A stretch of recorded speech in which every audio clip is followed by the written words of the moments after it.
When there was a detail in a treaty between America and France about whaling and whale oil and how to deal with it, this will upset some people I know, but the facts must be faced. He decided to write treaties on whaling all by himself, just to determine what the economics of whaling were. As I say, he was very keen on inoculation. He's a great botanist, and his notes on the state of Virginia count as one of the very first studies of the American ecology in archaeology and, so to speak, bedrock ever written. And he had a great debate with the fantastic French phony, the Comte de Buffon, who was considered then to be the greatest paleontologist of all time, and who believed that the atmosphere of the United States could only produce pygmies and cretins and slaves, and that even the Native Americans were racially inferior and so forth. Well, Jefferson in his debate with de Buffon and in his notes on the state of Virginia rallies tremendous scientific knowledge, but there's only so far he can go. If you want to think of Jefferson in another tragic dimension, you can think like this.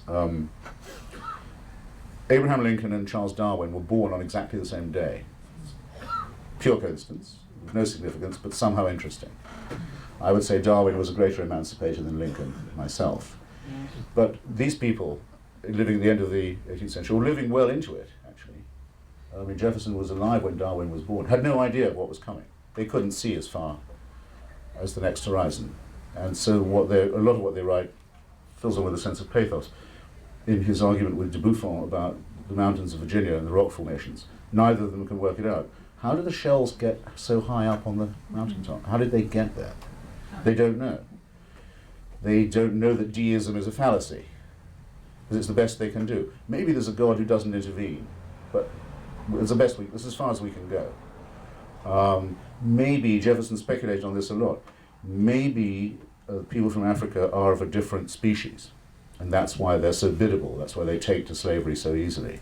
He hoped it wasn't true, but I think he suspected that it was true.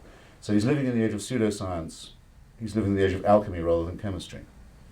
But as far as he could go with what scientific equipment he did have, whether it was studying balloons for transport, not for war, or vaccination, he did push it, as far as I can see, as well as a man of the Enlightenment could do.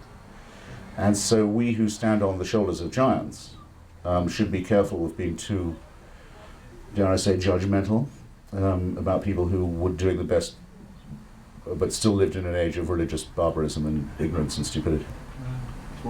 And superstition, and slavery, and madness, and all that people want back now, which is now such nostalgia. I have a question from the Colonel Carlson. I know, because you're unusually fair-minded and well-balanced and never really opinionated, I'm interested in why on earth you tackled Mother Teresa as in the missionary position. And Christopher, I'm sure you give a précis to the audience. I was asked why someone of my natural tenderness and pudeur and fair-mindedness would, and by the way, one mustn't confuse fair-mindedness with objectivity. You know how people often do that in this culture. People say they think even-handedness is objectivity, or fairness is objectivity, or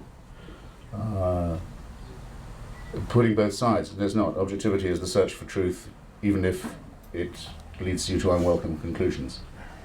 It's nothing at all to do with impartiality. But none of these things apply in the case of Mother Teresa, because it's a simple matter of record that she was a fanatic and a fundamentalist and a fraud.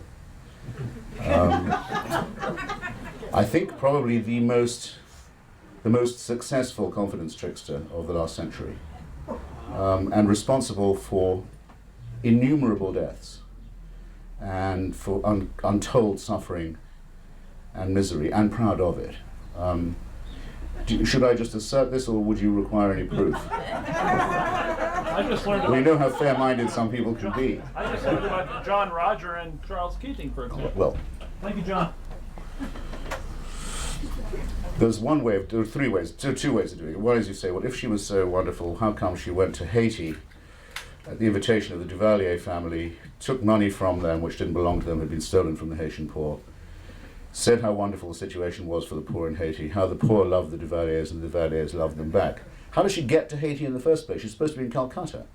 You've got to get all the way to Haiti to praise a regime that is notorious for its wringing of the poor. Oh, she did it because out of solidarity with people who thought like her, and because she needed their money, which they'd stolen, as she stole hers from Charles Keating of the Lincoln Savings and Loan, who gave her $1.5 million and a private jet in return. Pretty good deal, actually, for an olive crucifix and a blessing when he was on trial. He needed a character witness. The court then wrote to her and said, "You've got $1.5 million of the dollars we're looking for that belong to the poor of California. Do you feel like giving it back?" She never replied. She'd written to the court in the first. That's just the fraudulence. That's just touching on the fraudulence. But by the way, if any of what I've just said is true, and it all is, how come you need me to tell you? How come that my profession hasn't enlightened you about this already? How come this woman stands underneath a Niagara of undiluted free publicity for all these years? Ask yourselves. But that's just the fraud. As for the fanaticism and the fundamentalism, look, she said that poverty was a gift from God and should be accepted, should be welcomed. She believed that disease and poverty were necessary for the formation of a good character. And she opposed the only thing that is known to cure, to cure poverty. There is only one known cure for poverty. It's very simple. It doesn't matter whether you go to Bangladesh or Basra or Bolivia. If you can give women control over their rate of reproduction, and come back to that village in 10 years' time, everything will be better, right away. It's the only thing that works. If you can throw in a handful of seeds and a bit of credit as well, and generally try and funnel it through the mothers and the wives, it'll be enormously better right away. But nothing else works, and if you don't do it, people die all the time very horribly, and they have appalling diseases like polio that they can spread to other people. Well, Mother Teresa spent her entire life saying that that solution was impermissible. She waged her entire life making sure that didn't happen. So I wish there was a hell to which she could go, because she has a lot of death on her conscience, and a lot of misery, and stupidity, and ignorance, and dirt, and filth, and disease as well. Poison, a poisonous woman patronized by a poisonous pope, whose national security advisor she was, while they could both breathe. I don't miss them, and nor should anybody else.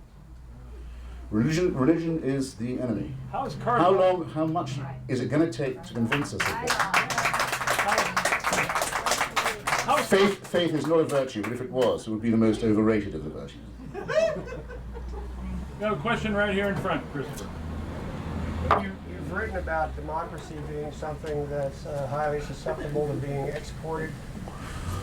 And, we're trying that in Iraq, and I'm not going to hammer on that. I'm just curious if you have any observations how that should have been done in Iraq. The gentleman asks whether I think, or if it's the case that I think that democracy is for export.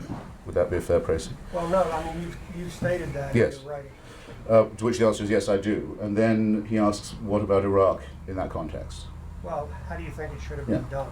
But have I summarized, for those who can't hear you, Okay. would you accept that as a précis of your Sure. question?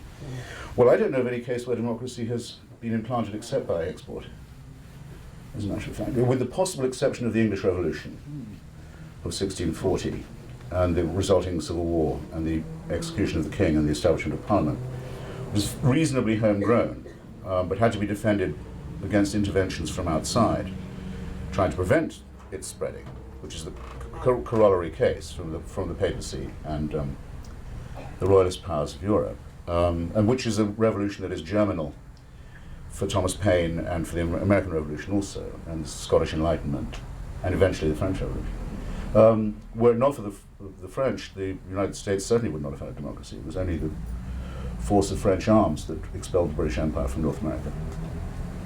And that wasn't even a democratic country during the intervening. It was King Louis who did that. To the extent that, say, India is a parliamentary democracy, it's not because of indigenous conditions. Simply has to be conceded. Most Indians would concede it. There had to be a collision between an admittedly very civilized and very advanced Indian society and culture, which had never had even the idea of democracy or the free press or the printing press at all, before this germinal process could begin.